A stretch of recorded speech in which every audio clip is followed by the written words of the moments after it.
Hey, everybody, and welcome to another episode of Deckin Around. My name is Tyler, I'm Steve. and today we are really excited to have Wes Barker on the show. You may know Wes from YouTube, Instagram, or social media anywhere. Wes is known as Stunt Magician on Instagram. If you're not familiar, go check him out. But we are so excited to have Wes on. We've been really looking forward to this episode for a while now. Wes is not only an amazing magician, but an absolutely hilarious guy. If you haven't checked out his YouTube content, anytime I check out one of Wes's videos, I am laughing on the floor by the end of it. He's always got me cracking up, and he really just puts up some really phenomenal stuff. So make sure to check it out. So, Steve, how you doing today, man? I'm doing well. It's a little hot here in California. I was chilling, just with the 52 plus Joker convention, seeing all the fun stuff going on over there. Nice, man. Well, Yeah, it's what about definitely you? How's your day? not too bad. It's been a pretty hectic week here, but I think with 52 plus Joker going on and everything, it's been a fun one. I think a really informative week for anyone who's really into playing cards. So worth checking out the convention. But yeah, I don't know, man. I'm really excited for this episode. I've been looking forward to it all week. Yeah, I mean it's been a while in the making, and we're finally here. Yeah. So before we jump into it, guys, if you haven't already, make sure to like the video and subscribe to the channel. Let's get a quick word from our sponsors here. Doc's Playing Cards, the driving force behind Lit Playing Cards, Juice Joints, and McClure and Stark. Keep an eye out for what's to come next in 2020. Follow along at Doc's Playing Cards on Instagram or docsplayingcards.com. Hummingbird Feathers mimics the shimmer of a hummingbird in motion. Meticulously created with a specialized printing process using multiple holographic foils. Stunning tuck design and sculpted embossing with master letterpress creation. Featuring limited, standard, and gilded 3-deck sets. Pre-order yours today at marvelousdecks.com. Steve, so Yes. I think, you know what? I think we should kick this thing off here. I am super excited to have Wes on. I know you are too. So everyone, without further ado, here is Wes Barker. Wes! What's up, man? Hey, we made it. Yes. Oh my God. Here we are. Decking around. I'm Finally. in the big leagues. Thank you so much, man. We are actually so pumped to have you on. We're really excited. It's funny because the whole start of how this came to be was, I think we literally posted up a story being like, who would you like to see on the show? And someone mentioned your name, and I posted everyone who was on it, and you reached out and you're like, I'll be on the show. And I was like, well, that was unexpected, but awesome. Yeah, I don't know how to take that, but hey, all right. Honestly, it's funny because I feel like when you tag a whole bunch of people in stories, you expect one or two people to maybe respond. You're like, whatever. Yeah. And then you hit it up, and I was like, you know what? This dude's going to be phenomenal on the show. And obviously, I'd seen your YouTube stuff before, and I thought it was hilarious. So I was super excited to see how it would go. So how's COVID been treating you? I know being a YouTuber and being kind of in Canada, things were handled a little bit better, I think, than in the US. But how has it been impacting you in general? Well, I mean, it's I'm lucky I had YouTube to pivot to, because a lot of people don't have that. But I got back from being in Las Vegas on March 12th. I guess I was in, March 12th. I'm in Las Vegas with Chris Ramsay and Eric Leclerc, because Eric was there to do Fool Us. Nice. And Such we a get good home. episode. Oh, it's so good. And I'm coming to see him do this damn trick because he's only going to perform it once in his life. So let's go watch it. And by the time I took off from from Vegas on the 12th and landed back in Toronto, I'd already lost 5 gigs, and I was like, the hell? Wow. And then I lost the rest of my 18-month schedule in the next 3 days. Damn. And my wife's a flight attendant, so then she lost her job the week after. So we went from two living the dream, 2 good incomes to nothing. And I was like, whoa, and now I have to see my wife every single day. We never used to see her all the time. Dude, that's painful. That's painful. It's a 1-bedroom apartment, dude. Oh my God. But we were doing good. But I was like, hey, so I'm obviously gonna just do YouTube now, hardcore, because I have a channel that I kind of was neglecting anyways. I've always wanted an excuse to go deep on YouTube, but I always I got live shows, I gotta do my live shows, they pay the bills. And then the world just hands me a thing that says you have to do it now. Yeah. And I was like, all right. And because it's 1-bedroom apartment, I told my wife, I'm like, either you got to sit in the bedroom or you're going to be in the videos. So then she started joining me with like in some sketches and stuff. And the whole thing, if I'm like, pandemic suck and it's been horrible on everybody, but if I have to pick a silver lining, I'm kind of happy it's forced me into do this thing that I've always said, I would if I could, and now I got to. Yeah. So that's kind of good, I guess. So COVID, long answer, but COVID's really good. Yeah. Thank you, COVID. You love COVID because all these cool things are coming in, and then you're like, well, I'm speaking for myself here, and then you realize, oh, I'm like 5 pounds heavier. Oh, yeah, I'm 10 pounds heavier. Oh, yeah. I'm 15 pounds heavier. I thought. Yeah, there's no upper limit to how fat you can get, so keep going. Yeah, dude, you get the good with the bad, and you can see it. You can actually see it on people's YouTube and Instagram. You're like, oh, damn, they got COVID body too, huh? Well, I this is like not a good thing necessarily, but like I lost 20 pounds once the pandemic happened because I wasn't on the road anymore, and it turns out when I'm on the road, I eat burgers, fries, and drink beer every single day. Oh, and when you're at home, you just don't do that, and I was like, oh no, my normal life diet is terrible. Like, so I'm like the only person who lost weight. I wasn't even trying. I was just like, oh wow, I'm just not eating like a complete dick every day. Like so I don't know. I hate to tell you this, bro, but when you're back on the road, you'll gain it all back. For sure, going right back. See, what you got to do is you got to get like working out now or something. But you're get into that habit. So at least when you do go back on the road and you're eating burgers every day, you're like, all right, I got to go hit the gym and like bike for 30 minutes or something. Yeah. Something I got to figure out something because dude, buy the Oculus. You'll be good. Oculus. There you go. The Oculus. That's like you have to keep doing this all freaking time. Oh my god, I love it. That's Dude, so it definitely sounds like COVID has actually been somewhat of a blessing to you in spite of all the the real world issues. But like it seems like it really lit a fire under you to do what you're passionate about.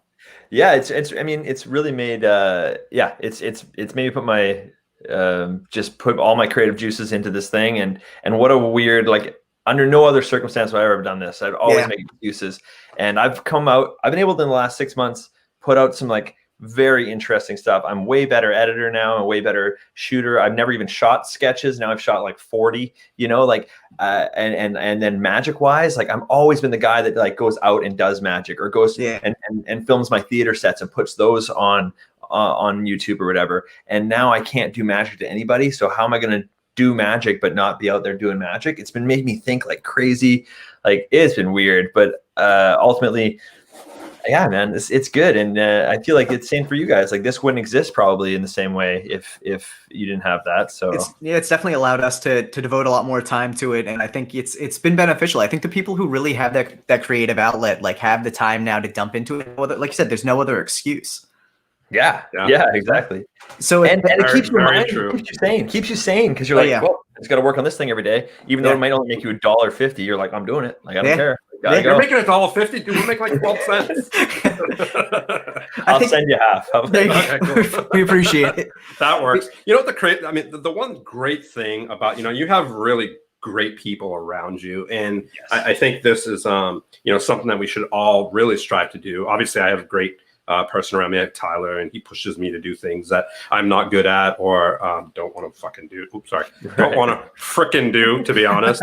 But so when you have people around you that push you, that are doing great things, you're kind of forced to become better editor, a better shooter, more creative, because you have to kind of stay up to par with the people that you're around. They'll inspire you inspire them, and I think that's how a great team works. You know what I mean? 100%. And that's like I'm lucky. Like Chris Ramsay is such a good YouTuber, and having him as like my go-to guy all the time. He's relentless. He's mean. Like he'll be like, he's like, watch your video today. Well, I should say I watched 12 seconds of it. Terrible. So, and then he'll be like, yeah, so definitely don't edit like that. And like, that's a good friend, though. That's a good friend.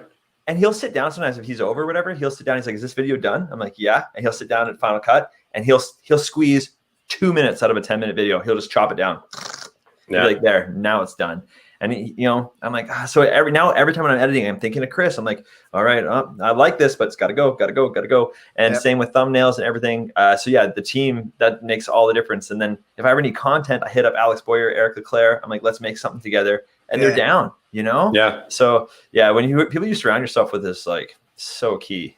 Yeah, I was having this conversation literally last night about, like you just said, he's mean, like literally you have Steve Jobs, you have, people, whatchamacallit, why can't I even think of his name?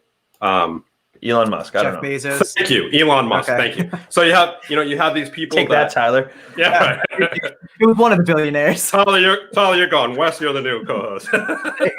But you have these two guys that are supposed to be like the biggest jerks. Obviously I read the book about Steve Jobs, and he wasn't the nicest guy. But you have people who are changing the world and adding such great content, obviously to YouTube or whatever it is. And they're not going to be people that are like, well, this is what you need to do. They're going to be harsh. They're going to be to the point, and they're going to make your life and your career better, but you just have to take it. You have to, but when they like something, they tell you that too. Yeah. And it actually means something, because they're like, oh no, this was great. Loved it. And you're like, okay, perfect. And especially like, I'm sort of speaking about Chris again. Like, I only listen to about 62% of what he says anyways, right? He 40% doesn't know what the hell he's talking about as well. Right. So you kind of got to just go yeah. But sorry. No, I was gonna say, and at the end of the day, you're not trying to be Chris Ramsay Jr. You're trying to be Wes, but you're taking the valuable information to make you a better you without making you a better him.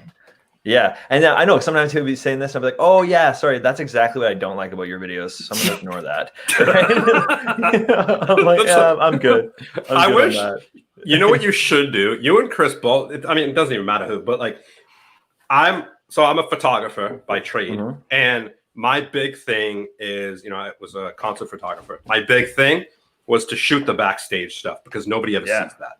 That's what my thing was, be real intimate, shooting that backstage stuff. You guys should really shoot that shitstorm back and forth, that nobody usually sees, whether it's cutting a video, whether it's, just that banter that goes back and forth between two creatives, three creatives, whatever it is, I think people would love to see that, because that's the creation process. We always see the part. It's hard to capture. It's hard to capture, but you're right. It is. But you have like amazing creative minds that could do it. Especially with Pete McKinnon, you just had on. Yeah. You literally have the best in the game on your team, and so you can create some crazy stuff. So I go do this collab with Pete, right? And everyone's like, "Oh, how'd you get Pete to come on your channel?" And kind of like you guys have said. I know a big green screen, right? Yeah. No, it's crazy. I just hit him up. I drunkenly texted him one night, and I was like, "Hey man, can you do me a one-sided favor?" And he was like, "Yeah, sure." I'm like, "Can I come to your studio and put you in a video?" And he's like, "Yeah, come by." And I'm like, "All right." That's awesome. So but then I go there, and I'm on the way there, and Chris Ramsay hits me up. He's like, "Going to Pete's today?" I'm like, "Yeah." He's like, "So you're bringing your Canon 80D and your shitty Rode mic to Pete's to film?" And I was like, "Yeah." And I'm like, "Oh no." And I just started getting so worried. I'm like literally sweating. I'm like, "Oh, this is gonna be so embarrassing and weird. How do I do this?" And I show up there, and Pete, like, he literally looks at it, and he like thought it was a joke at first, like my gear, right? And then and then he realized very quickly it was not a joke, and he was like, "Oh, okay." He's like, "Well, why do I shoot this?" I'm like, "Thank you." And then we ended up shooting the thing on a friggin' red camera, in like 8K. And I'm like, screw that guy. Screw that guy. I'm like, I can't even edit this stuff, dude. Like it's 160 gigs. I couldn't even put it on my computer. And so he had to get his guy. I couldn't put it on my Macintosh. Yeah, exactly. So, anyways, what a beauty, that guy. Just helped me out so much. But yeah, it's crazy. But like you guys said, it's hard to ask people sometimes, for help, or if you want to collab, because you run the risk of them being like, "No, piss off. I'm too busy for you." But other times they're just like, "Sure," So it's kind of like you don't risk anything by asking. So yeah, it's all about the idea, right? It's like having the idea. You can't just go to someone and be like, "Let's collab." Yeah. Yes. You can't, especially someone who has a name for themselves. It's not like any schmo. Like I can reach out to, whatever. I mean, Pete McKinnon. I can't reach out and be like, "Do you want to collab on a photo project?" Yeah, exactly. But, first of all, who are you? Second of all, like, what's your idea? You could be a nobody, but you might come with like a bomb idea that he's like, "Oh my god, that's brilliant." Yes. Yeah. That's true. So if you're gonna go to somebody that has a name that is, more well known than yourself, bring an idea, bring them for stuff sure. to think about, Absolutely. Yeah. And I think that's something we've actually talked to guests in the past about, is the idea that, you do need to be able to formulate these ideas ahead of time. And it's all about planning and execution. Like, as much as that sounds like boring, even in a YouTube world, like, you're still planning what you're going to do. You're figuring out how you're going to execute it. You're creating these ideas and then putting them into actual like action. But you have to have that idea first. You can't just like Steve said, you can't just go to Pete McKinnon and be like, I like pictures. Let's take pictures together. That's me pretending I'm a photographer, because I'm clearly not. That's great. But but at the end of the day, you really, if you come up with this brilliant idea, no matter who it is, I mean, it's the same way you treat business. You don't walk into a business, you don't walk on a Shark Tank your first time and be like, oh yeah, like, I make popsicles. I couldn't tell you anything about it, but they taste real good. You're gonna get laughed off the screen. I eat popsicles. Does that count? Yeah, almost. Hey, I have a great idea, Tyler. I think we should collab with Wes. Hey, Wes, we have an idea for collab. Yeah. Can you call Pete and get him on the show? For sure. Well, let me give you an address of where to go, and I'll meet you tomorrow. Two guys peeking over a fence. There you go. Hey, Wes gave us your phone number and address. Oh my God. Oh, for sure. But I think that's part of what it all is, though, too, within the community as a whole. I think a lot of people, want to collab. They have that intention, but they don't have the idea, or they have the idea and they don't know who to collab with. And it's all about really just kind of shopping your idea around, or thinking who would be the best person to partner with, whether they're another person who's new to the scene or someone like you or Pete or Chris. It's all about realizing who fits your project best, I think.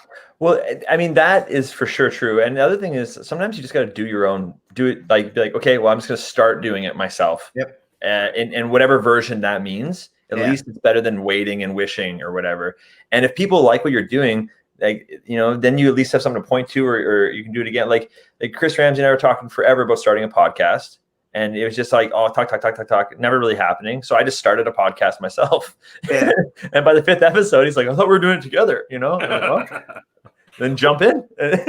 So I'm here, bro. If you want to collab with me, come on. Yeah. I'm like, let's do it. You give the opportunity. And I think that's also something that one of the things we see a lot with the show is when we have guests who have a reputation and have made a name for themselves, the questions that always come in are things along the lines of like, what do I need to do to get a collab with you? And I think that's the right question to start. But one of the best answers I've heard to it was from Orbit Brown, Chris Brown.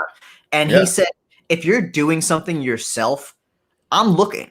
And if I see it, like, I'm going to reach out. Like you said, make the name for yourself. The right people are going to see it if you're doing the right thing. And even if you're not, if you're enjoying it, like, that's all that matters at the end of the day. I mean, it's all about having a good time doing what you're doing. So. And like, don't get me wrong, I didn't even have a good idea. Just Pete and Chris are best friends. Me and Chris are best friends. It was easy. That's just like, nepotism will get you a lot further than talent in this world, right? So just absolutely. Yeah, but you guys also have like the same vision. You have the same path. It's not like you're creating like, I don't know, like recipes. You're not like cooking with Wes. Where Pete's gonna come on and talk about cooking, like, I don't know, like French dip or something. Who knows? But like, what it comes down to is you guys are literally doing the same type of stuff. He loves magic. He creates amazing videos, and he's a crazy nut. And that's just it. I'm like, okay, this will work perfect for him. Like, him and me reacting to Hollywood magic scenes. Great. Yeah. Like, the amount of people that ask me to come on their stuff and do like a magic tutorial, I'm like, do I really seem like that kind of magician to you? do I seem like a guy that's got a lot of moves you want to learn? No. Oh my God. That's not me. I'm very creative. I'm very fun to watch, but that's about as far as my talents go. So you just need to reach out to you just need to reach out to all these like magicians and all that, and have them on your show and go over Hollywood magic. That's like a new thing. Oh my God. No, and I think that's one of the things too, is that you do know where your talents lie, and you own that. I think a lot of people have widespread aspirations of what they want to do without really taking stock of what they themselves are good at. The best way to get visibility is to be good at what you're doing. You know, if you love fishing, talk about fishing. If you hate fishing, don't talk about fishing. Like it's almost as simple as that for the ideation part of a lot of this stuff. And you'll see people out there who are like, oh man, like video games are so hot right now. Like, I don't know anything about video games. I don't even really like video games, but everyone's doing it, so I'm going to go do it. And like, A, you're either going to burn yourself out, or B, you're just not going to have the passion behind it. And people get that. Like, it comes through no matter what people think. That passion comes through YouTube if you're doing something you enjoy. Oh, 100%. Yeah. 100%. It's hard to fake that kind of thing. I mean, I'm sure there are people out there doing it successfully, and are like, I'm tricking the system, which good for you. But the rest of us, man, you need to like it, or else you're gonna flame out hard, or just be bad at it. It'll come through. Authenticity for sure. Yeah.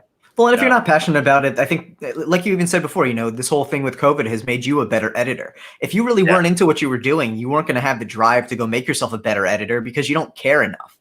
And so while you may be doing fine, you're not going to grow. And that's what it's all about. Like, I think, you know, we talked a little bit pre-show about it. Like, the way people approach YouTube is always changing. Like, it's an evolving thing. You don't find the formula and run with that for the rest of your life. Like, I mean, that would be awesome if you could, but then everyone would be doing it because once someone had the formula, it would never change. Like, well, and you even see a lot of channels out there that are huge and then they die because they don't adapt, they don't pivot, right? You know, like there used to be like, what is it, Epic Meal Plan or whatever those guys were. They're making these crazy meals or like bacon wrapped everything, whatever. I don't know, the millions of views. And then all of a sudden you look at their channel now, it's just like nothing. Yeah. They just kept doing the same thing. You're like, hey man, don't do the same thing for 10 years. Like, let's go. You got to change it up. Absolutely. So, and you know, like you guys know, I'm sure even anyone listening to this knows, even like your best idea, you put so much passion into it, so much pride and joy and effort, and like, oh, this is the best thing ever. And you post it, you put it up somewhere, nobody doesn't get any views, doesn't go anywhere. And it's like, oh no, like that was I put everything I had into it and it just died. It's horrible and no one likes it. It's like, you keep trying. That's the only advice. And then the jerk next to you does the same exact thing and like, boom, it blows up. Yeah, or you put up something that's like, you're like, I don't even really like this, but I'm gonna post something, and then it goes crazy too, and you're like, why do they like that? Right? Nobody knows. Nobody really knows. No, they don't. And I think it's funny too, because I think one of the biggest growth areas on YouTube and all these like platforms now is like pranks, and like there's a wide spectrum of pranks. I think, you know, you've done some pranks that are hilarious but tasteful, and then you have the other side of the spectrum where it's just like the most ridiculous stuff, some dude pranking his grandma, and it's not even funny, and you're sitting there and you're like, how does this have like 8.4 million likes? And like, what? Like, how is this possible? And it's like people just I think what it is there's just so many people out there who have so many different tastes. You can't cater to everyone. Some stuff that you may think is going to bomb, people enjoy. Other things you love don't. But like at the end of the day too, it's all about like trying to figure out who your audience is. You know, I mean, Steve and I have this discussion all the time, and I feel like a lot of YouTubers probably do. It's the idea of, okay, we can do this and people are going to like it, but like, are those the people we actually are trying to target with these videos? Are these the people we're trying to talk to with what we're doing and to really get them excited about it? Like, again, like if you don't like fishing, don't talk about fishing. Like, you got to be able to know who you're trying to reach as well. Yeah. And that way, if you like it and you stand behind it in that way, it doesn't really matter if no one likes it, because at least you like it, right? Yeah. But if you're like, pranks are popular, I'm gonna do pranks, and you put all this effort, money, time into it, and no one likes it, you're like, oh, I don't even like that either. Like, who did I do this for? Like if it doesn't go viral, I just did it for no one, not even myself. Like what Chris put a billboard of me up in Vegas for a month. I had no shirt on with a bottle of whiskey in it, and it said, call for your next child's birthday, right? And it was like, it was so bad. And it is probably like the least viewed video on his entire channel. It cost him $11,000, and I got 2,000 phone calls over the month of this thing of people laughing at me. And oh my God, this is amazing. He loved it. He did it just for him. Yeah, him and me, and no one. That's the most money, including like my parents buying me braces. That was the most money anyone's ever spent on me. You know what I mean? Like it was. You know, you're doing something right when you can prank someone with 16 grand. Yeah, no kidding, right? Oh my God! I played this prank on you. How much did it cost? 16 grand. Funny. I love it. Yeah. But at least you know, if he did that and he didn't think it was going to be funny, he just thought the algorithm would like it, he'd be like, oh man, I lost 11 grand or whatever. But he did it because he knew we would find it hilarious, and it's like it doesn't sting as bad. Dude, and that's at the end of the day, that's what it's about. And I think that's also what what I think is such a big draw about not only your channel and Chris's channel and everyone in your kind of group's channel, but you guys have this phenomenal chemistry when you're in each other's videos or out and about doing whatever, or posting stories on Instagram. And it's infectious. I think people just see it and they're like, these guys are literally would be doing the same thing, even if they weren't like big on YouTube. And like that genuine kind of vibe just works so well. Oh man, I appreciate that. Yeah, that's where we try and keep that as much of that. Like we were saying before, maybe it was off camera, but like that's a hard thing to capture sometimes, you know, because it feels like, oh, cameras are rolling, let's sort of jump into this other mode. But if you can keep it authentic and fun and just do the things you were going to do anyways, people like watching that. But yeah, we the four of us, me, Alex, Eric, and Chris, have a TV show coming up soon that we've been filming. Yeah, we can't say who's it for because I haven't done the official announcement yet. But yeah, it'll be airing probably in next spring. And we're still in the middle of COVID. We're still in the middle of trying to shoot it and everything. But and that's been one of the big things too, right? They bought it based on that. They watched the videos and they're like, yeah, these vibes are good. Yeah. And the only thing we keep thinking is like, oh, come on, TV network, please do not ruin the thing that you like about this. You know? Right? Like, come on, baby, let's go. So now that's gonna be an exciting next awesome. That's an exciting next step for you guys. Yeah, especially when the last two magic type episode videos were, I'll be nice as possible. Like they were just horrible. Oh, man. You know, and people keep asking, "Did you watch this?" I'm not going to name any names of shows, but they're like, "Did you watch this?" I'm like, "Yeah, it's terrible." Like I watched 5 episodes and I was bored out of my mind. Oh man. But sometimes magic sometimes isn't for humans, you know. So it's hard to say. Hey, I don't know what you're talking about. Oh my god, I don't know what you're talking about. Send this clip directly to Justin. I don't care. He knows I love him. I feel like I'm on Penn Teller and you're like trying to hold the answer. Oh my god, I love it. I love it. Good. But so, go ahead, Steve. I was just going to ask, one of my favorite videos that you do is when you like insert yourself in movies and totally like, how did you come up with that idea? For those, that haven't seen these videos from Wes, you got to go check them out. We'll definitely link to some in the description below because they are hilarious. Yeah. Yeah. How did you come up with that? And what was the very first one that you're like, I got to do this one? Thanks, guys. Yeah. I mean, this is one of those things where I'm like, I'm literally doing this for me because I think this is too funny. And I can't remember. Eric LeClaire had mentioned he thought.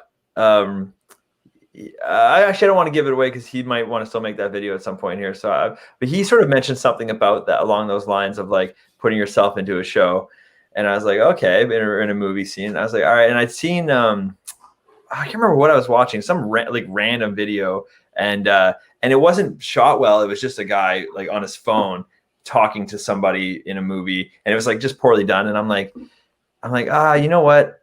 Talking to someone and doing a scene is cool, but like.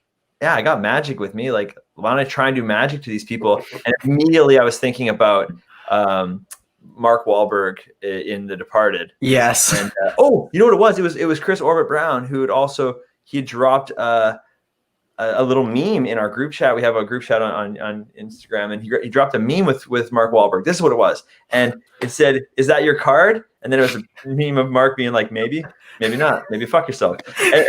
And I was like, oh, damn. And I was like, I'm going to make this video tomorrow, boys. And I went out and I did. Nice. Whole, like doing magic with Mark Wahlberg and then Leonardo DiCaprio. That whole movie is just gold for horrible reactions.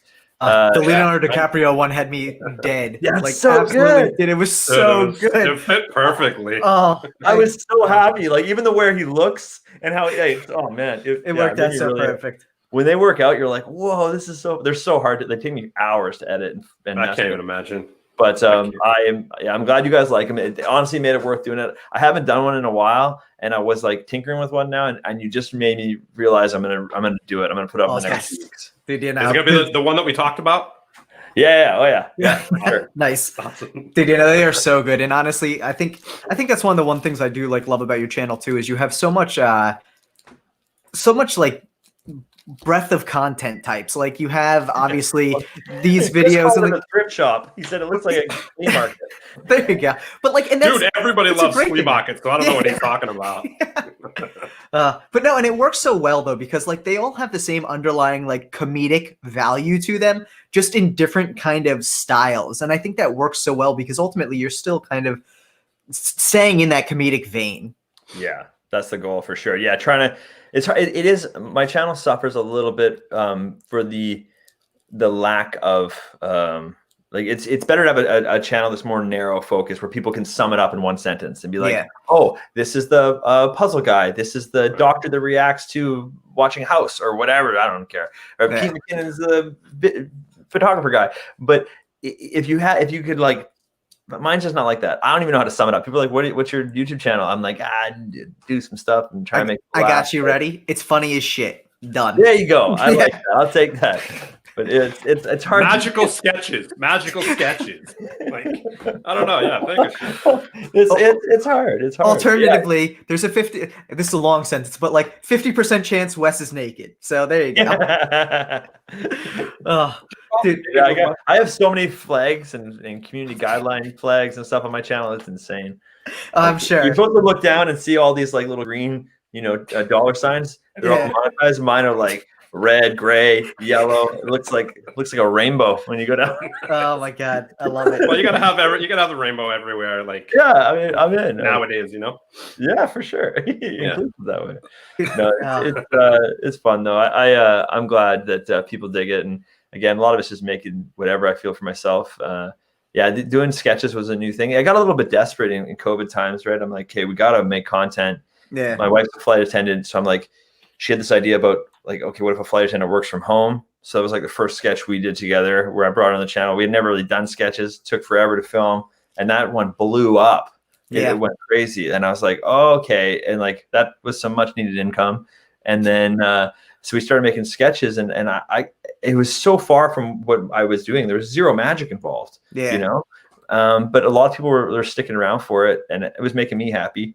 And then now I finally found ways to sort of bring magic back in by putting myself in those movies and all the, other stuff like that, reacting to stuff. And I really feels good to get magic back in the channel, because it feels like that's what it's about sort of anyways, like staying funny, but like still trying to grab the magic. I want to get that. You know what the great thing is, dude? It doesn't matter what your videos are on. Obviously stay with what you do. Like, but I'm talking about other videos. Like, it doesn't matter what people do their videos on. But if it involves love, like a couple working together, if you're bringing in people to your life and you see, they see love working together and creating this stuff, people love it. That's true. That's true. So cute, and you have different reactions. Some of the women will be like, "Oh my god, that's so cute! I love them together." And that's true. I think it's just a recipe for success, Absolutely. And so kind of taking it back a bit, because I know we've been talking about your YouTube and future things with the TV show coming out next spring, but what really originally got you into magic? Chris Ramsay. I wish. I didn't meet Chris for quite a while into magic, that's for sure. I can't wait to have Chris on the show and ask him that question, because I feel like there's like 80% of the people we have on the show, they're like, oh, I watched a Chris Ramsay video, and that's all I got. The closest you're gonna get to having Chris on here probably is a still photo of him. We'll do it. We'll do it, and you could be in the background talking like him. It'd be perfect. I'll come back with a beard, and I'll just tell you all the things you're doing wrong with your live stream. That's perfect. It'll work. Oh my god. Yeah, the guy is a phenom like that. I'm so glad he's gotten so many people into magic. He definitely didn't get me into magic. I didn't meet him till we were on set at Wizard Wars, which is like 6 years ago, maybe. So that was the first time I saw him, and I was in magic. I've been doing magic since I was 19, so I'm like 15 years in. And I learned it. I had a summer job working for the city of Vancouver, and I would like fill potholes in the road and pick up garbage. It was that kind of gig. And it was just boring. You sit in a truck a lot all day waiting for the day to go by. So I would just bought some books from a bookstore, legit like knew nothing about magic, seen David Blaine on TV. And I was like, oh, maybe I'll learn some card tricks for going to the bar later. And I just sat in my truck every day, messing around with card tricks out of this book and showing my partner who was stuck in the truck with me. He already had no choice. Like, watch this. He's like, you're so bad. I'm like, every day. And you can't leave. You get paid $25 an hour to sit there. So watch this. And, oh, my God. Yeah, it was bad at first. But then I started getting good at it, I guess. And then, I was doing it like as a side gig pretty much right out of the gate. I'd been performing like paid gigs for like 2 years before I'd ever even met another magician in person. Oh, wow. Like Vancouver's kind of a small scene. I didn't know where to go. I didn't know of any clubs. I kind of just kept to myself. People started paying me, like walk around at corporate events and their uncles turning 65 and all that crap. Right. And I was just doing all the gigs I get my hands on. And I'm like, 2 years later, I'm like street performing. And these group of magicians walk up and they're like, hey, you're a magician. I'm like, yeah, like we meet every Wednesday. I'm like, cool. And I started hanging out with them. And it was so weird to me that I'm like, and then I realized all the things I've been doing wrong. Like I learned these backwards ass techniques and stuff and some stuff I didn't. Like at that point, I was like afraid to use the thumb tip still, like crazy stuff. And they really opened the door. Once I met those guys, everything scaled up very quickly. Nice. And I started doing stand-up at the same time without magic, just straight stand-up. And then I was just like, and then by the time I was 25, I quit my day job and said, I'm all in on magic now. And then a few pretty rough years. And then it started really taking off. And I had a viral video in about 2014. And then that got me on Wizard Wars, MTV, America's Got Talent, and Fool Us. Nice. And all that sort of unfolded quite quickly after my viral video. And then I've just been touring and doing shit from there since. Like it's been a crazy, this year's next month will be like 9 years I've been doing this full time, I guess, which is just that's insane awesome to say it like that. So that's great. Yeah. I give long-winded answers sometimes. No, but, listen, I think that was great. Yeah. So okay. I really thought I was going to pick up girls with card tricks. That's the moral of the story. I was 19. Well, I'm like, I'll pick up girls at the bar with card tricks. This is what happens when you do a card trick at the bar. The girl walks away immediately, and then you're surrounded by 15 dudes being like, you must meet so many women. I just meet a lot of you guys, really, I promise. It's like, yeah, I meet a lot of women, but they leave right after I meet them. They don't want you to find the card. You like take a card, they take it and walk away with it. There you go. At the end of the night, you need to buy a whole new deck. Yeah, I'm like, oh, damn. That's how you see how many people you talk to. I'm missing 20 cards. Okay, met 20 women. Zero numbers.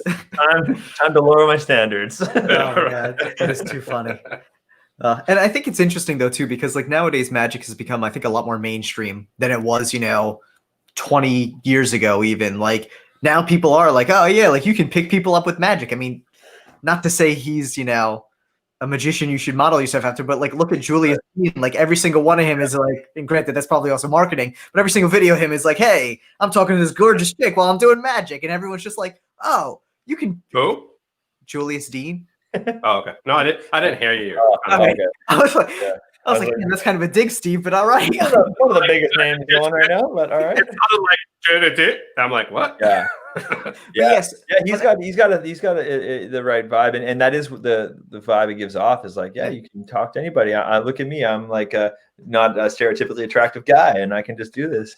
That was so polite of you. Julius, I've only met Julius in person once, and it's like super likable. Yeah. And if anything, like his videos come across, they're perfect for the algorithm. They entertain millions of people. I actually don't have any problem with it. He's doing, there's a lot of people out there really enjoying his stuff, which is great. Yeah. But I'm like, man, you could do a whole different thing that's not even that, and people will still like you. He's very charming in that way. Yeah. At least that's what it struck me as. So I'm like, if the algorithm ever pivots and he pivots with it, I think that guy's gonna be fine no matter what he does. Yeah. That's kind of like my intuition there.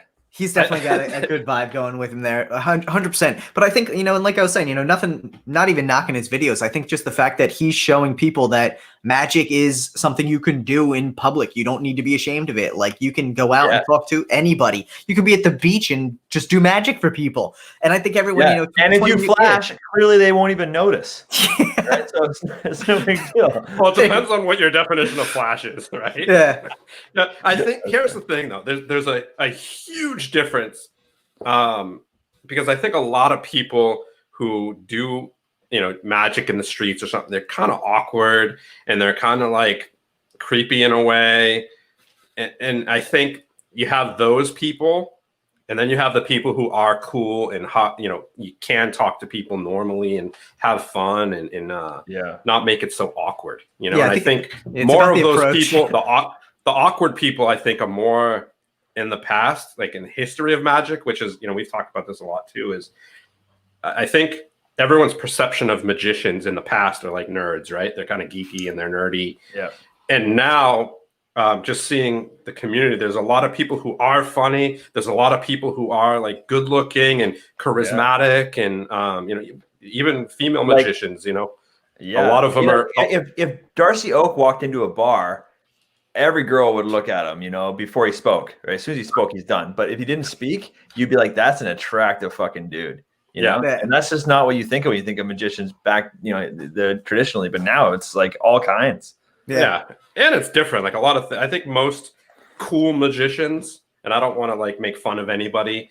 I'm sorry if you play with sponge balls, but like back then, a lot of people, like they would do stuff like that, like, oh, it's on my nose, like stuff like that. But nowadays it's totally transitioned into new exciting things, obviously, because new things are being created all the time. And I just think there's definitely movement towards cooler tricks. I mean, I think that's just the difference with persona and when people look, Wes, your fan club just showed up. Bao just popped in and says, Wes. Immediately followed by, yo, sponge balls are cool. Hey, noodles, look at that. Boom. Oh my God, I love it. But, I think magic is definitely becoming more mainstream. And I think, obviously people like Chris, who, granted, Chris has shifted pretty significantly in puzzles, but Chris started with magic. Tons of people still watch Chris's magic tutorials. Like Chris still gets a ton of people into magic, and people who may have otherwise never gotten into magic. Like I think it's so amazing to see how social media and mainstream media has really made magic much more acceptable. Yeah, man, it's so interesting because Chris's channel is like you said. Sorry, a lot of magicians like got so many people into magic, but like if you look at his analytics, he has 4 point whatever million followers. The magic group is after the decimal. Yeah, like it's so crazy. It's still like insanely small, but it's like it's still. I feel like I can't walk down the street without someone being like, yeah, Chris Ramsay, oh, he's got me into magic. I love it. It's so, man, numbers are weird. We're getting too used to seeing big numbers because those are like all individual people, man. You got 8 people watching. That's 8 people, man. Yeah. Like it's now it's millions and thousands, and the numbers get out of control really quickly. But it's like that's so many people. So it definitely is. But here's the thing too: is I think a lot of people are drawn to Chris even before you even click on. When you see magic in a dude with tattoos all over his hand, that's not what we're used to seeing with like magic. He would have a hat on, he was all scruffy, he had like a lumberjack shirt on, and he just looked like a dude who watches NASCAR. But you read the title and it says coolest magic trick ever. So it's like magic. Like what's this guy talking about? And then he just talks like a normal human being. He doesn't. Which follow the ball. So I think when people see that, they're just.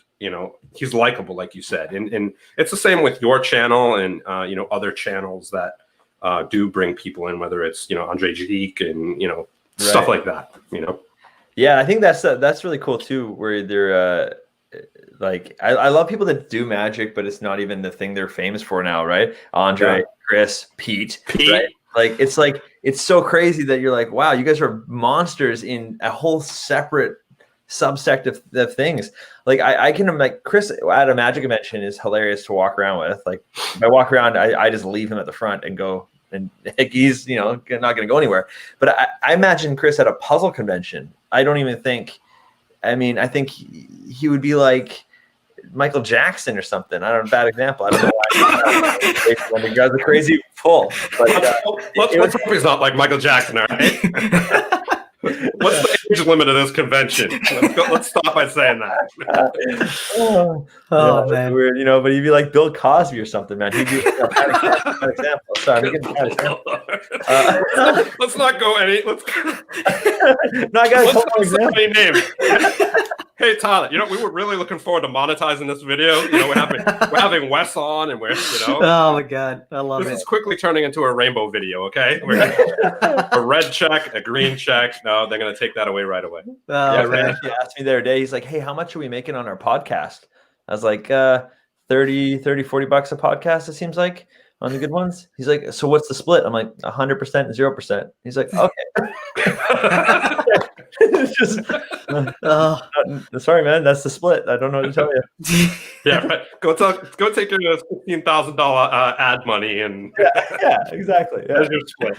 No, he's so That's one thing I feel like I've been a bit harder on Chris in this bit, but he's like the most generous guy to me, and he's my best friend, so that's why I rip on him a lot.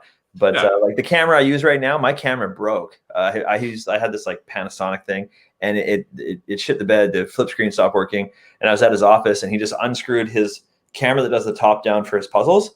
Yeah, unscrewed it, handed it to me, no questions asked, and now I have a camera again. You know, so he's that kind of guy too. So I just want to make sure I drop that in there because I rip on him a lot because he's my buddy. So I can. You know, he deserves to be ripped on, but yes, of course. But he also deserves to have the kind words. That's what friends are all about, man. Knowing that you can rip on them. Like I rip on Tyler all the time, and he rips on me, but he knows I love him to death. I mean, look at his beard; it's so sexy. I know. But I've been trying for 45 years to get that shit looking like that, but it's not gonna happen. I have to trim it once it hits my lip. I'm like going crazy. But it's good that you can do that with your friends, and they're not gonna take it personal or anything like that. You know. Now, and I think anyone who's seen a Chris video, he comes off as like a genuine, like good person. Like he just comes off as like fun, like someone you'd want to grab beers with. Like, and I think that's one of the best things about his videos is just like his persona comes through so well. Like he knows how to present himself through these videos. Yeah, for sure. I have a question about videos. Come on here and talk about Chris. This is great. We're done with that. I have a question about videos. How does your wife like creating videos with you? She loves it now, man. Okay, this is crazy because I'm like, okay, you gotta, like I said before, we live in 1-bedroom apartment. Like there is 2 rooms, the bedroom and the rest of the apartment. So I'm like, you're either in the videos with me or you're gonna be locked in the room because I gotta shoot. I gotta know, where else to shoot it. And she's like, yeah, I'll do the sketches. And the one sketch, having it pop off, it did like 2.5 million on YouTube, and it did like 9 or 10 million on Facebook. It was crazy. Wow. And then we got interviews like Today Show, Access Hollywood, all this shit were hitting us up. And they're like, your wife was a flight attendant and now she's like acting YouTuber or whatever. And I'm like, hey, motherfucker, like, right? But it was great. The creators don't get the credit. It's the ones who are stars. I directed it, I shot it, I lit it, I edited it, I wrote a lot of the jokes. Like, good luck with that. Yeah. You ever see like Game of Thrones? The actors are great in it, but the editors are what make that magic happen. Yeah, that's true. Yeah. So no, oh, sorry, my Siri keeps hang on a second.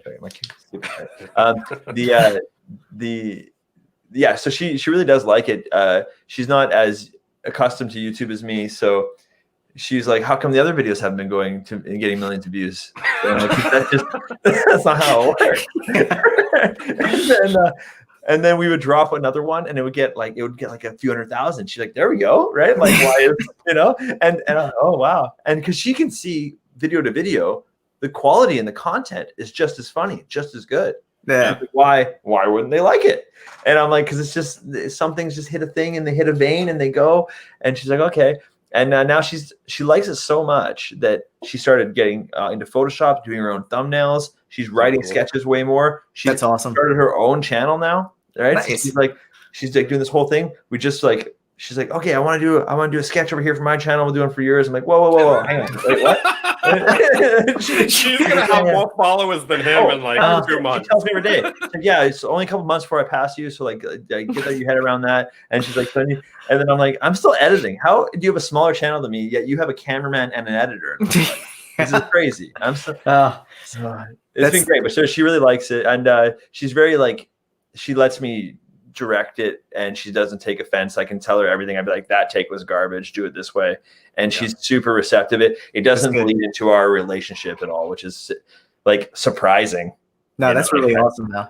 It's great. Like who knew, right? Like I mean, I was always like, do you really want to work with your, wife? And I say work because we only get paid sometimes. But do you want to do that? And it turns out, yeah, you do. And then it's so funny because like I put up a video. So we had a split about like, I'm like, hey, some videos you're not in, like you're not getting paid for those ones, lady. Right? Like what's mine is mine, what's ours is ours. So it's that, and she's like, yeah, it's fine. But then I put up a video. I revealed how I fooled Penn Teller video, and that like over 1 million views and long watch time. People watched all that video. Nice. So so the money for that, she's like the YouTube analytics. She's like, oh wow, it's gonna be a good month. I'm like, oh, for me, like, you're not involved in this at all. That was years of blood, sweat, and tears. Hey Wes, I have a secret for you. What's that? Your money is hers, buddy. Oh, is that what that whole marriage thing was all about? Yeah. So I hate to break it to you, buddy, but dude, did you buy the collusion ring? Is that the collusion ring? No, but I bought one that was one size too big. It comes right off. Watch this magic trick, honey. I used to do it all the time at bars as a party stunt with my ring. I'd take it off and I would just throw it into the crowd. And because everyone's much more concerned about your wedding ring than you are. I've noticed that. So people like, whoa, we got to get this guy's ring back. And I was like, I can buy another one. I know where it is. Oh my God, that's too funny. But yeah, so it's all good. She's down and she's good at it, which is crazy. People are like, how are you an actor? So I'm really lucky that I'm with someone that's like totally gets it and is totally down to be silly on camera. It's a hard thing to be willing to do, to be willing to look kind of, acting in general is vulnerable, especially when you're doing it at the self-taught rookie YouTube amateur level, right? And you're just jumping in there, and sometimes millions of people see it, and then you're like, wow, I hope I did that well. It's scary, but yeah, she's down. So yeah, man, it's been great. And then and it's in a time where you can't do magic for people. It was a blessing too, right? Like you're like, what am I getting? Like, perfect. Yeah. I don't really like the word blessing, but I said it anyway. It felt weird when it came out. It's a weird word. Well, we'll put it in our highlight video of you. Just we'll make it into like a dubstep song there. It'll go viral. Perfect. I'll take it. That will be our million views. Yeah. But and I think it's it really is great though that she's so into it, because at the same time, like you said, you're so invested in it now because you have the time. If you had been so devoted to it, she probably would have been like super pissed that you were spending all this time on YouTube and she wasn't involved in the process. So yeah. And that's true. And I mean, kind of what we said before too about everyone needs something to do to keep their mind right in crazy times when you're like, especially when we were all in lockdown and all that stuff, like you just need an outlet to do, or else you're going to go insane. So it's like, I mean, for us to take, what better thing to do than to come together and just fret over a YouTube video? Like, why not? Hours of like, is this good? Is that good? What do you think the title should be? Like, if I was doing, like you said, if I'm doing that by myself, it gets real weird real quick. It's like, hey, come watch this show with me. I'm like, can't. I gotta think about how many words are in this title. Like, what do you care about? Like all these freaking words and titles. Oh God! I don't know how many. Is different. Counting is it 8? Dude, I don't know how many times Tyler and I go back and forth, because I'm more of like, I understand we have to like follow some rules. I get that, but I'm all about like, look, I want to be organic. I don't want to follow all the rules. I want to like have fun too. And Tyler's like, he's the numbers guy, the statistic guy. And he geeks out on that stuff. And he's like, no, but we have to have this word in here and that. And I'm like, dude, just post the damn thing. Put this word here. We're good to go. If people don't want to watch it, F them. I don't even care. Like, it's a dope video. That thumbnail's dope. Yeah, but it's a little too small. And I mean, You're both right. You're both right. It's good. Yeah. You guys it's a good marriage you have. It's Absolutely. So, no, and it's interesting because I think having that dynamic, like, I mean, we talked about it earlier with you and like you and your team, but you and your wife as well. Like, it seems like you definitely gravitate to people who you have that creative rapport with, which really helps you guys all benefit and flourish on it, which is amazing. Yeah. Oh, totally. That's definitely, I'm definitely attracted to people like that. Like, doesn't matter. Yeah. Even like my friend Robin, she wanted to collab like a year ago. She had like 10,000 followers and she was like nervous to ask me, but I already dig her vibe. And I'm like, yeah, let's do it. Like, we did like 3 videos together. I'm like, I don't care. Like, I don't care if you have 1 follower. If you got that kind of vibe where you're down to just like you said, like be authentic and have fun and like just like work together, like put the egos aside and like let's all try and get better. Yeah. I'm totally in. I don't care. And that's like, cause or you can just like, there's some people I see hanging around with other names we're not going to name. And I'm like, you guys, like you operate like a friend group, but you're not. Yeah. You're trying to just like use each other's numbers to get other numbers. And like, I'm like, it seems weird. I'm like, let's not do that. Let's actually be around people we like. And if we all have fucking drastically different social media standings, who cares? We don't have to try and climb on each other. Help, enjoy. 100%. I think you literally said 100% of what it all is, and it's all ego, right? So I think as long as we drop the ego, and like you said, Robin only has whatever 10,000 followers, which is great in our eyes, but like when people look at it, whether they have 2,000, 200,000, you once had 10,000 followers, so it's like, when you were at that point, you're like, oh, I wish this person would collaborate with me. And if people can have that mentality when they have 2 million followers and someone who you dig their vibe asks to collaborate, like you said, why not? Like, you have a great vibe. I'm helping you. Like, I wish somebody helped me. Whatever, you know what I mean? So I think doing that says a lot. Yeah. And everybody's journey is so different too on YouTube. I don't like saying journey either. Why'd I say that? Everybody like Robin, she had 10,000. She's at 130 now, right? Like crazy. That's awesome. In like a year, but she's posted hundreds of videos.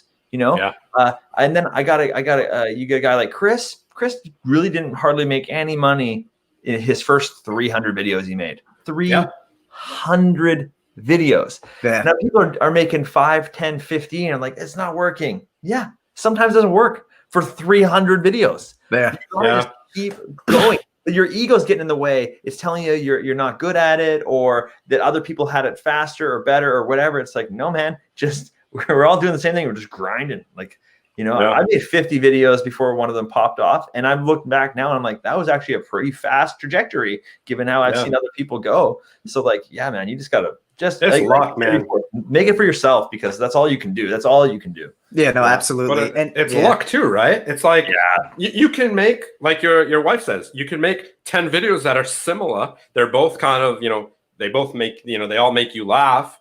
But what it comes down to is it's all these other people that have to like the same video. Right? So it's just luck. The great work, the good production, the ideas and everything isn't luck, because that's just good work. But what it comes down to is that specific video has to be liked, and the reason why Chris or whoever it is only gets a certain amount of followers with 300 videos is because that like group, that community that's watching those videos is so small. Then once you open it up to such a wider variety of people, you're gonna get more eyes on it. So I think it it depends, like you said, on that one video, right? I always kind of think of it like this, like bad videos, generally speaking, they're just not going to go anywhere. Yeah, great videos, like truly great videos, are just generally going to go somewhere. Right. There's a bunch in the middle that are good. And anything that's good, you need to get lucky. Yeah. Yes. Like great is going to take care of itself, and garbage is going to take care of itself. Yeah. But a lot of us, and I'm throwing myself deep into that water of making pretty good stuff. That pretty good stuff, I got to get lucky. So I got to make a lot of pretty good stuff. So exactly. Yeah. No, exactly. Dude, yeah, it's a tough grind, but I think again, it all goes back to being passionate about what you're doing. Like you said, doing it for yourself, because at the end of the day, if you're not doing it for yourself and there's 1 out of 10 that's hitting, it's hard. Mentally, it's draining. So Yeah. Oh yeah. yeah. And I have a question, kind of going with it doesn't matter actually, YouTube, whatever. Like, magic, when you first got into magic and through your career up until now, where did you pull a lot of your inspiration from? Whether it's, in the beginning of magic and now, with your ideas and different things like that, where does that inspiration come from? And how do you stay creative with it, especially during COVID times, Yeah, for sure. Well, everything for me seems to come out of like a funny image in my head.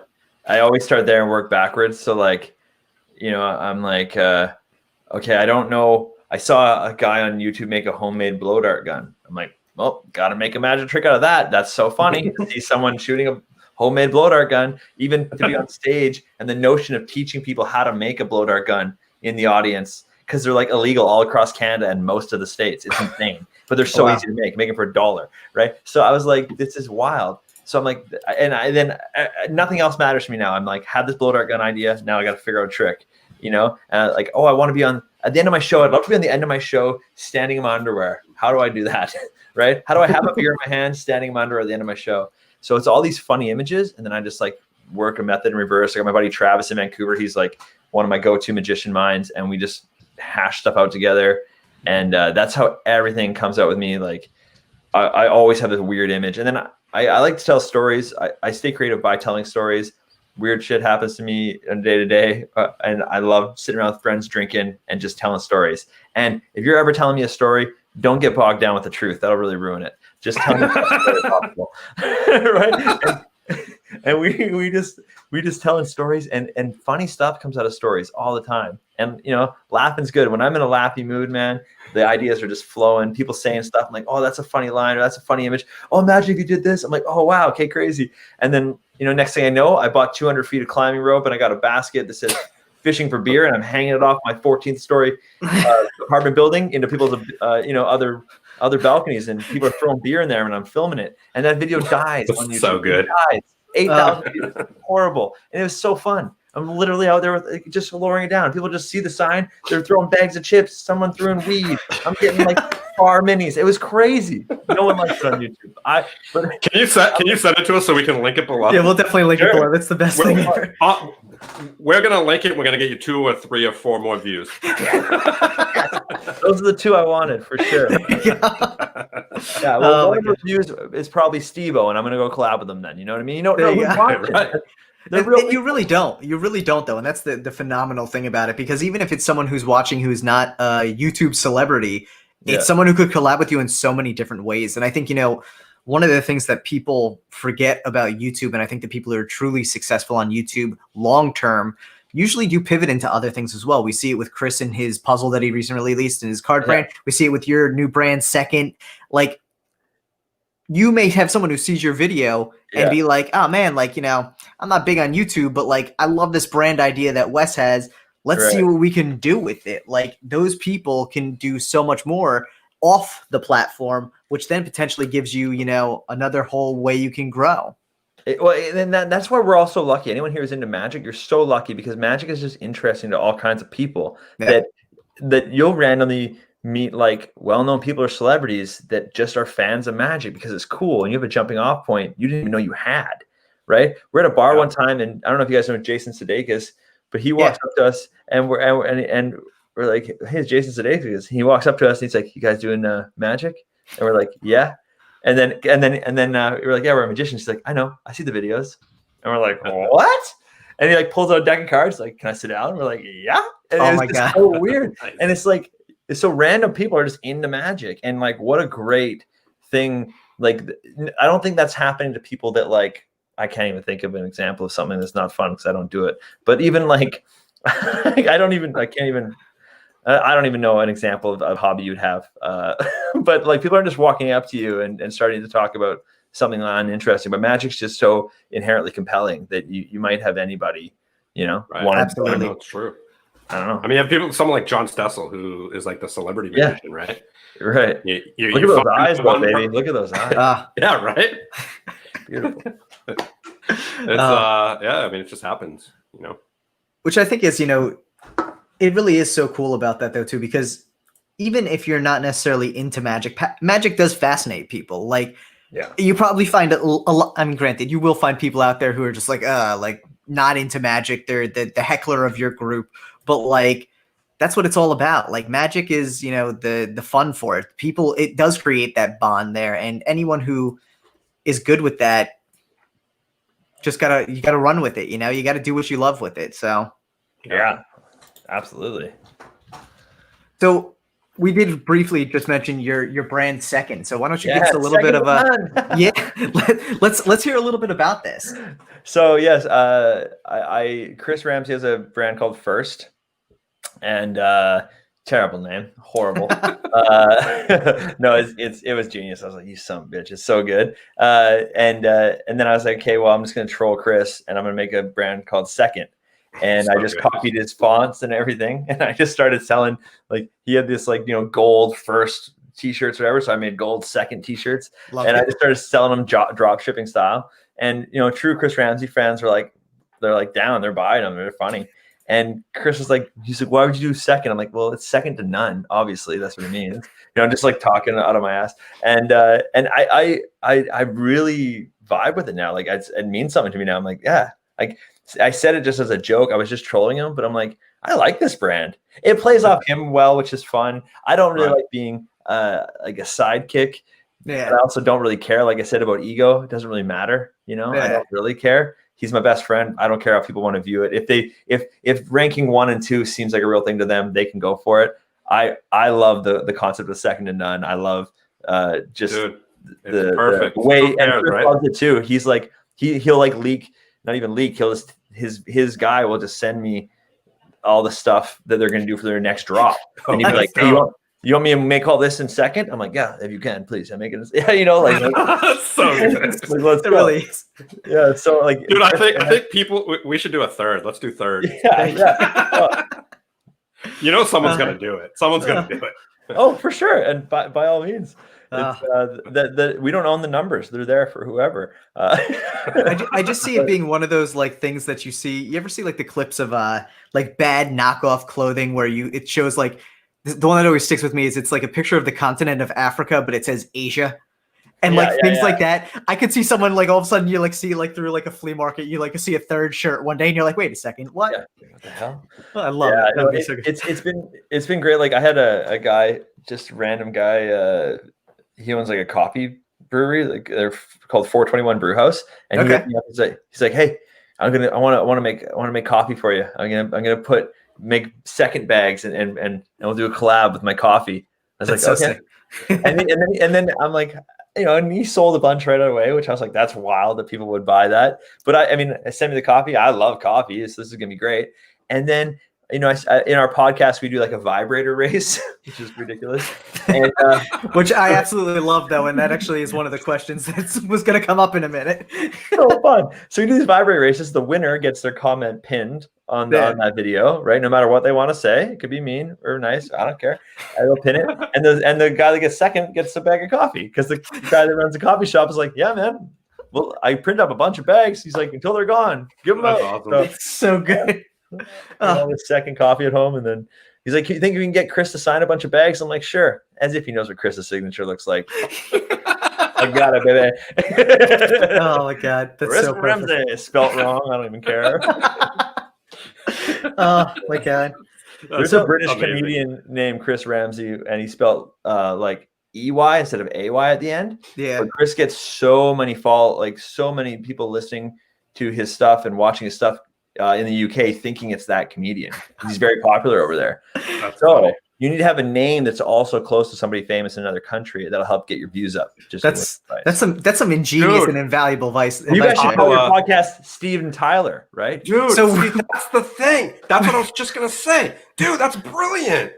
You're almost there, guys. We got it. We'll get this. Yeah, those are going to be some hard Google rankings to beat, but we'll figure it out. Oh yeah, you can do it. I believe it. Oh my god! But so where did the idea of the vibrator race come from?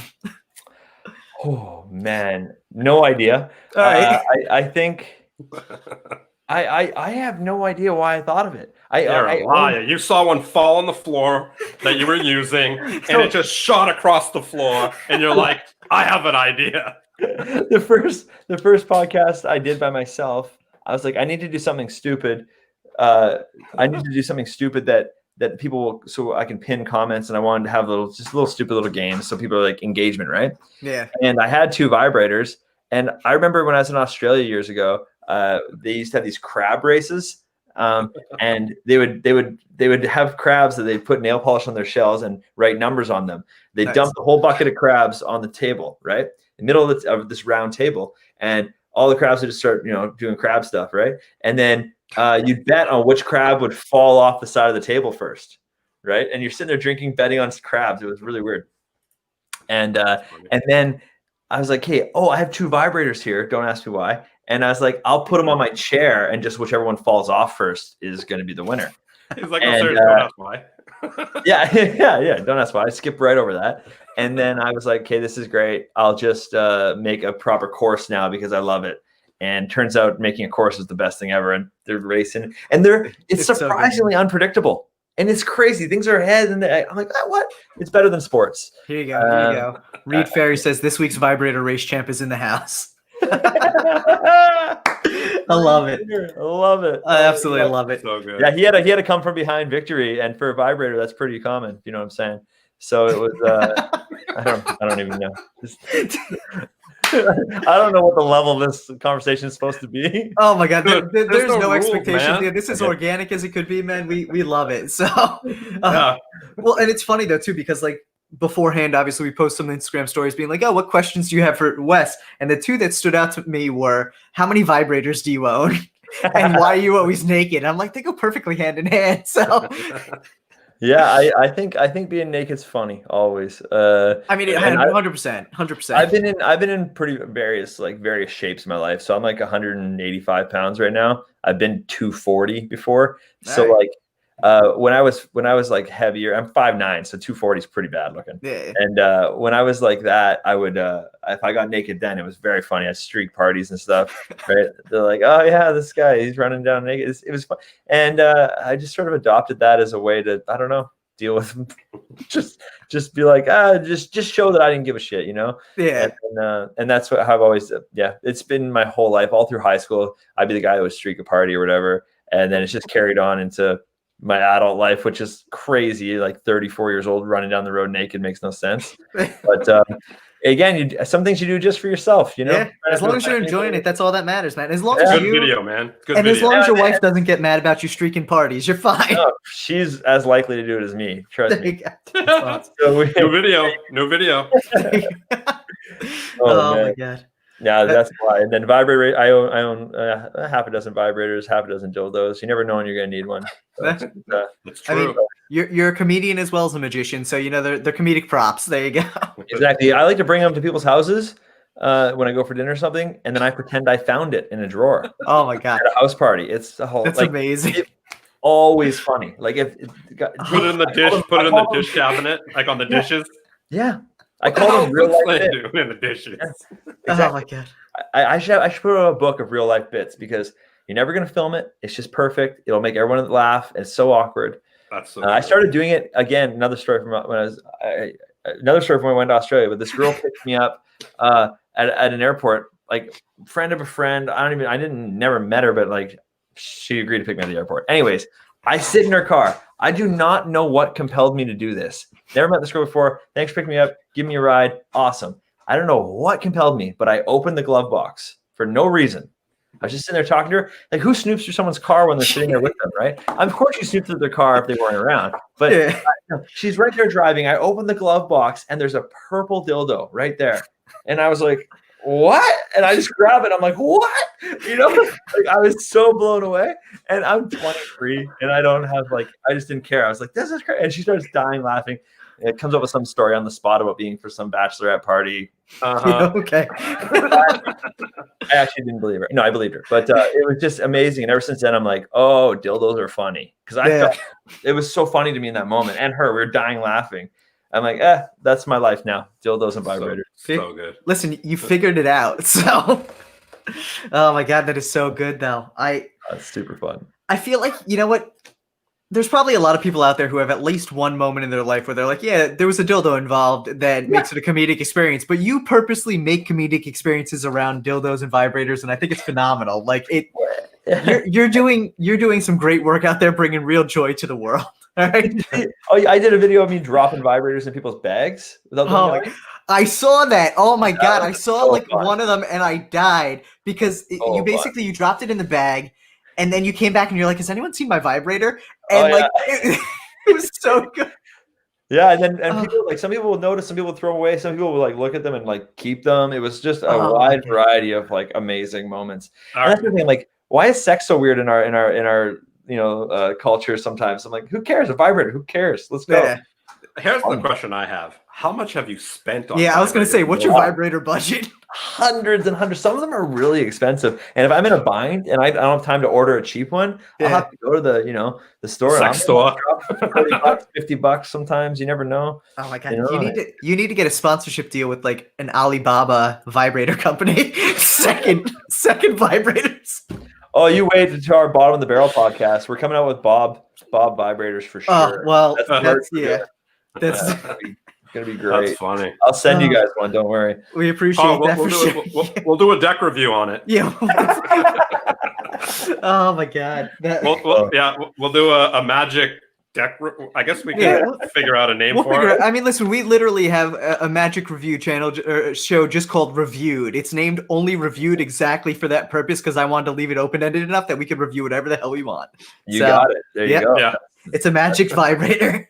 That's it. I'm in. Oh my God, that is. I mean, some people may say it's magical. Yeah. So it completely falls in line with the brand. Yeah, we'll make it happen. But we can actually do a plug. I have it. We could do a plug on it. Oh my God, no, we're not. I mean, we could do a plug. Oh my God. See? We have a very special episode for you guys tonight. Yeah. Oh my God. Fun for the whole family. And you know what though? It's interesting to see the unique brand of comedic magic you bring though. I have to say, I think there's a lot of people who kind of tout themselves as comedians and magicians, but like truthfully, you've taken a different approach to it, and I think an approach that, like you said, makes you happy, things that you enjoy doing and you know people are going to, or you hope people are going to find funny. Have you ever like tried something where it just bit it bad? Yeah, that's where when I got into doing stand-up, pretty heavily. And when I was living in Vancouver, and I go multiple times a week and just do stand-up. And it is happens all the time, like all the time. And that's the whole point. That's why I love comedians, because they're all about that. Yeah. Get new stuff out there, try it, work it, like push the limits, find out where it doesn't work, pull back, try it again. And they're all about recrafting things. So yeah, it's humbling, and it's still humbling. But yeah, I mean, hundreds of times I'm trying something funny and people are just like, don't get what you're doing, sir. Not even a little bit. Yeah. Okay. So, and then I've always been a quantity over quality guy when it comes to jokes too. Even if we're having dinner together, we're at a party or whatever, I'm going to be talking nonstop, making jokes nonstop. And at the end of the night, you'd be like, Wes is so funny. But if you really recount it, I probably missed 80%. I just made weird comments. People were like, "That wasn't funny." But the ones that really were. They only heard a couple jokes, but you made like 90. Yeah, exactly. I'm just like something will land. Come on. That's good though. You get some good real time feedback there. That's amazing. Yeah. I love doing comedy and magic, and like I get some criticism sometimes from some certain types of magicians that watch my show, and they're like, why?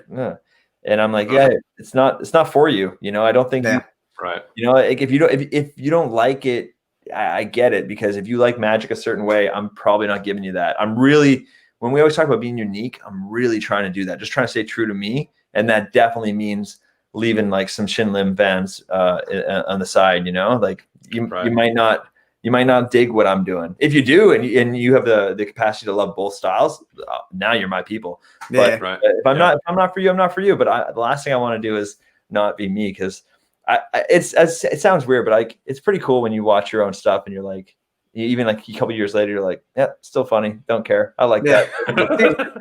And that's what it's all about. Like your legacy is you living a life you've enjoyed, ultimately. Like if you get to have fun and do it as a job, as a consequence of you doing what you love, that's awesome. But even people who aren't out there doing it for YouTube, like you got to be true to yourself.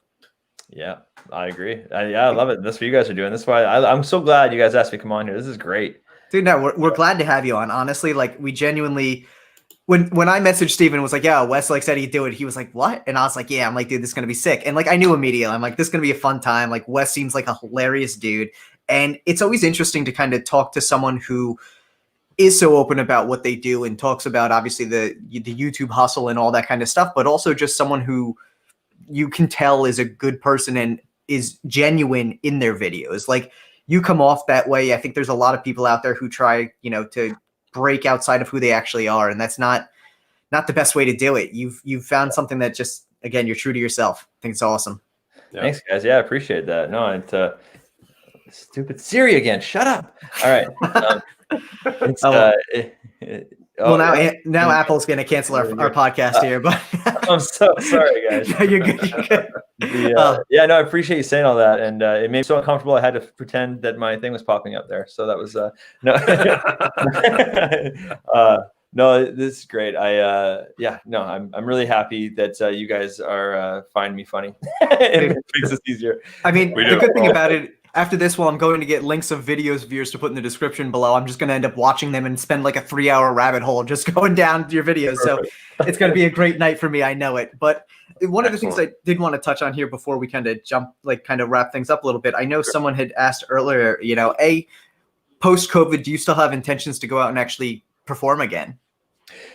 Yeah, and I've had gigs already, live shows that are like, socially distanced and all that crap, right? Like they're crazy. Like you're seating 50 people in a 500-seat theater, and it's like that is a hard place to do comedy. Let me tell you that. Yeah, like, holy smokes, like they're just spread out. It looks like no one showed up, and like that's where jokes go to die.